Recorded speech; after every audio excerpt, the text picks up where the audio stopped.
नमस्ते दोस्तों, मैं डॉक्टर वेद प्रकाश मिश्रा, आपका एनोरेक्टल सर्जन अपने यूट्यूब चैनल में आपका स्वागत करता हूं।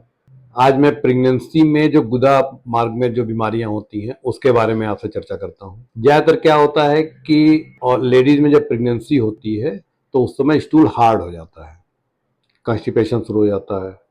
तो उसकी वजह से गुदा मार्ग में जो बीमारियां पुरानी पड़ी हुई हैं, जो कभी पहले पाइल्स हो रखा है या फिशर हो रखा है, वो बढ़ जाता है।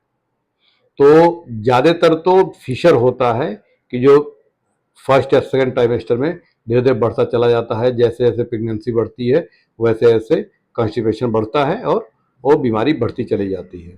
ऐसा समय भी आता है कि इससे ब्लड आना बहुत ज़्यादा हो जाता है और दर्द बहुत बढ़ जाता है, मरीज परेशान रहता है।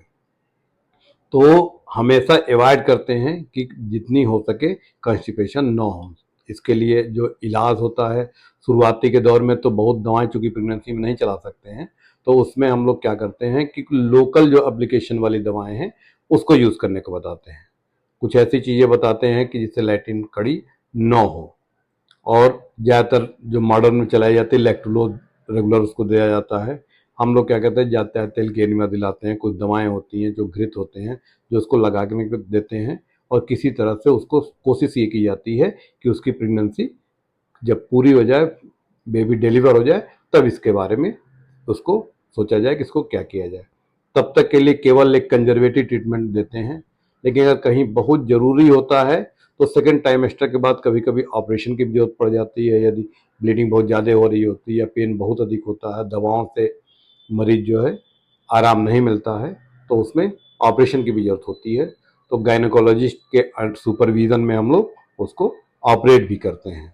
थोड़ा बहुत रिस्क जो सर्जरी की होती है वो तो भाई रहती है, लेकिन फिर भी कोशिश करते हैं कि जच्चा बच्चा को कोई परेशानी ना हो। तो प्रेगनेंसी में जब भी कोई इस तरह की दिक्कत हो तो अपने गायनेकोलॉजिस्ट से संपर्क करें और उनसे बोलें कि कोई एनोरेक्टल सर्जन से आप संपर्क कराएं। अगर लगता है कि दवा से ठीक होने वाला होता है तो कोशिश हम लोग करते हैं कि दवाई से ही वो ठीक हो जाए, और जब डिलीवरी हो उसके बाद ही कोई इस पर सर्जिकल प्रोसीजर किया जाए। अगर इस तरह का कोई भी आपको दिक्कत लगे तो आप नीचे दिए गए नंबर पर संपर्क कर सकते हैं। धन्यवाद।